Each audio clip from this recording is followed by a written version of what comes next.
আমাদের দুঃখ এত বেশি কেন জানেন? আমাদের দুঃখ এত বেশি কারণ হচ্ছে আমাদের এক্সপেকটেশন বেশি। তাও আবার নিজের উপরে না, অন্য মানুষের উপরে। আপনি চারপাশে তাকাইলেই দেখতে পারবেন। এই যেমন ধরেন যে বিয়ের শুরুর দিকে বা বিয়ের আগের দিকে ছেলেদের মেয়েদের যে এক্সপেকটেশন থাকে, আপনি দেখবেন যে ফেসবুকে তারা খুব একদম মাই ডে দিচ্ছে, স্টোরি দিচ্ছে, রিলস দিচ্ছে, আবেগে আপ্লুত হয়ে ভালোবাসা নিয়ে একদম ধরেন লুতুপুতু মার্কা পোস্ট, তুমি আমার জীবন, তুমি আমার মরণ, হ্যাঁ তোমাকে ছাড়া আমার জীবন চলবে না, হ্যাঁ একটা মানুষ আমার জীবনের সর্বস্ব সবকিছু। 6টা মাস পার হইতে না হইতে দেখবেন যে তার বলছেন সে তখন ইনফ্লুয়েন্সার হয়ে যায়।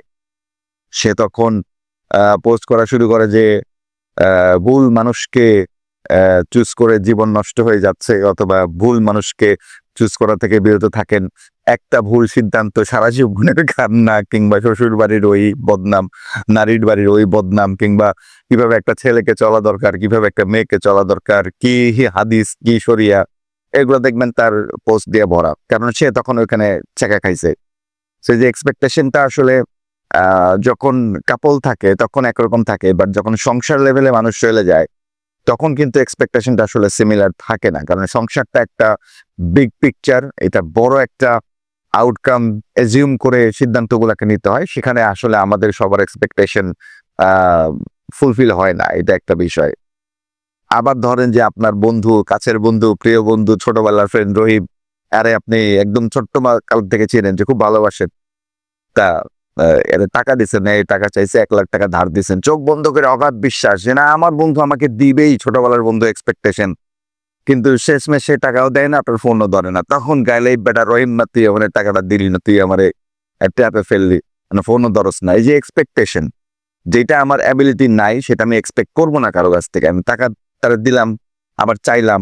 ধরেন যে 5,000 টাকা আমি কাউকে দিলাম, একবারে দিয়ে দিলাম, এইটা কোনো এক্সপেকটেশন আমি রাখলাম না। ঠিক আছে, দিলে ভালো, না দিলেও কোনো সমস্যা নাই, এইটা ভালো, এইটা জিনিস ইজি।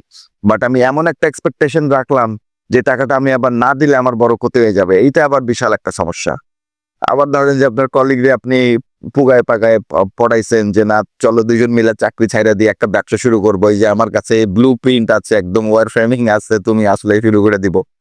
তারপর ধরেন যে আপনি দিলেন চাকরি ছাইরা, এদিকে ওই কলিগও চাকরি ছাড়ে না, 1 মাস 2 মাস 6 মাস পার হয়ে যায়।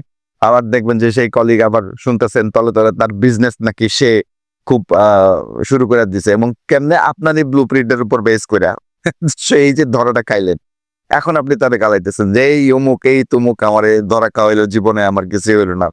আরে আপনার কাছে ব্লু প্রিন্ট ছিল, আপনার কাছে আইডিয়া ছিল, আপনি বিজনেস শুরু করেন, আপনি তার কাছে কেন এক্সপেক্ট করতেছেন? তো এটা আমাদের কাছে বড় একটা সমস্যা যে আমরা এক্সপেকটেশন রাখি এবং সেটা প্রচুর মাত্রায় রাখি, এবং যেটা ফুলফিল হয় না আলটিমেটলি, যে তার কারণে আমরা কষ্ট পাই। তো এটাই আমাদের দুঃখের কারণ।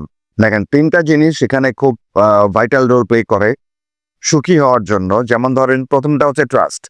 আপনি কাউকে অন্ধের মতো ট্রাস্ট করতে পারবেন না, এটা করা উচিতও না, আপনার বাপরেও না, এটা করা দরকার নাই। একটা হচ্ছে ট্রাস্ট, আরেকটা হচ্ছে অ্যাবিলিটি। অ্যাবিলিটি মানে আপনি ততটুকুই করেন যেটা আপনার সাধ্যে কুলায়। এই যে বললাম যে আপনি 5,000 টাকা ধার দিতে পারেন, দেন, এটা ছাড়া আপনার সংসার চলবে। বা আপনি ব্যাংক থেকে তুইলে 1 লাখ টাকা ধার দিলেন, এইটা দিলে আপনার সংসার কিন্তু চলবে না, তো এটা আমার দেওয়া যাবে না।